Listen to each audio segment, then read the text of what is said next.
So back when I was 12 years old, I started smoking Marlboro Reds. Now, like a lot of people, they didn't learn it from their parents. I pretty much learned it from my peers. My family was actually very religious. None of them smoked. They usually rarely drank. And it was just basically a good upbringing that I came from. So when I started smoking was around a year after my parents had divorced. And at that time, I was kind of struggling between two families in a way. One side was not part of the religion anymore. The other side was fully a part of the religion, give or take the relatives. This, of course, was one of my parents that actually left a religion. So I was kind of being passed between both of them pretty frequently. And I remember my first cigarette very vividly because I guess I was kind of confused. I was kind of getting towards my rebellious streak, very much so actually. And I don't know, all the cool kids to me were smoking. And I wanted to go ahead and try it out. Excuse me. So I remember very vividly going in an alley with one of my friends and having my first Marlboro Red. And it kind of just trickled down from there. At first I would have maybe a pack a week, something like that. And then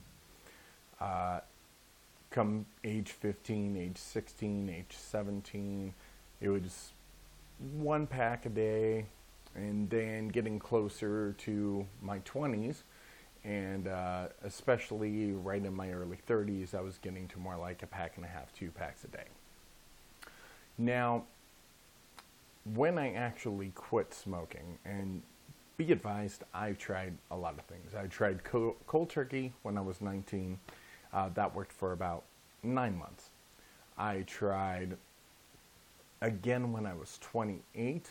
That worked for about a year. Actually, I'll say 9 months there as well too, give or take, because I'm not really sure exactly when I quit and exactly started up again. But I tried the patches, I tried the gum, none of those worked. I did not try Chantix, and the reason why is because I heard bad experiences about them, and still to this day hear bad experiences about it.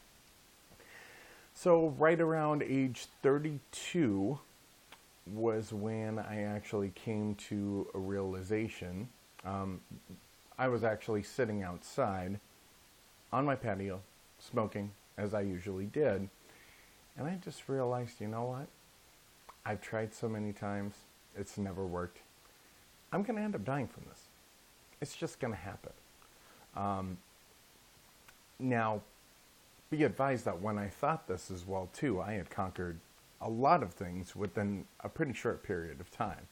Around the same time when I was a teenager, probably around 14, 15 is really when it started, I was an alcoholic, absolutely. And throughout my entire 20s, I was drinking steadily, if not every day, at least every other day. To the point where I would black out. I wouldn't remember things. But I finally actually stopped at, I believe it was at age 30 that I actually stopped at. A little bit closer, yeah, it was actually age 30. And now I'm age 34, and I've been drink-free since I was in my 30s. Or since I was in my 30s, since I was 30.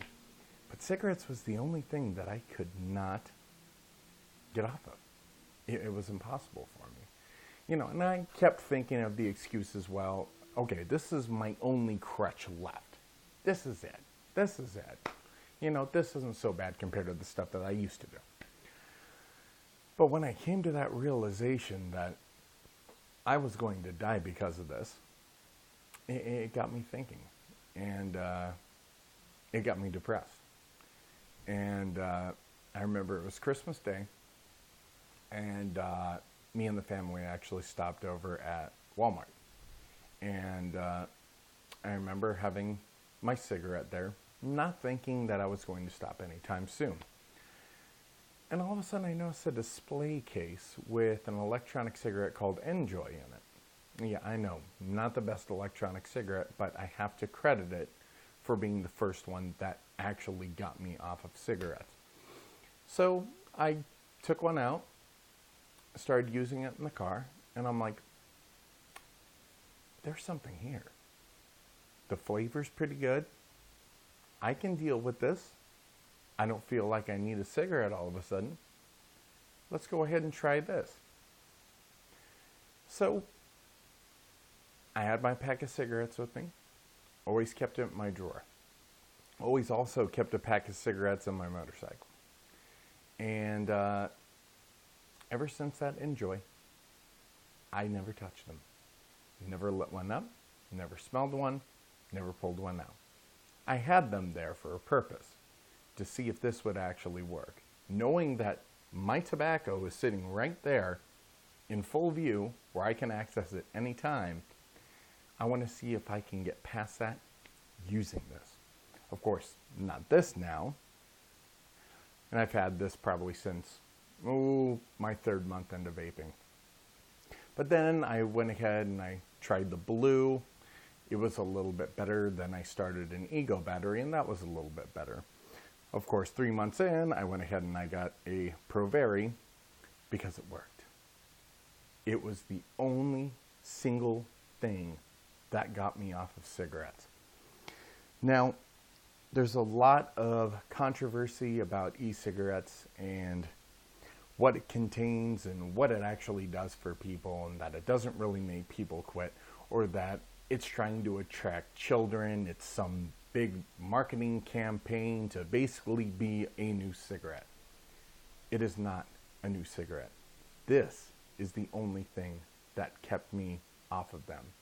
I am proud to say, as of December 25th, 2013, and it is now, I almost said July, January 13th, 2014, that I have been off cigarettes for 2 years and 1 month because of this.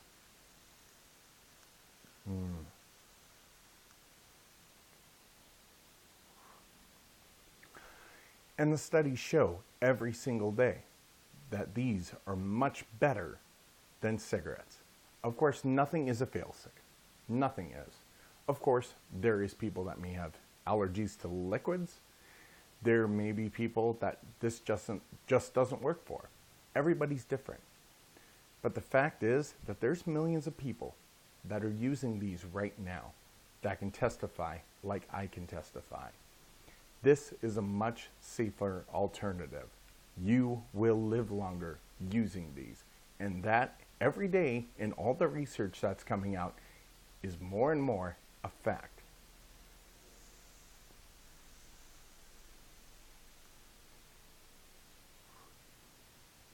I owe my life to these, and so do millions of people. My name's Nick, and I improve.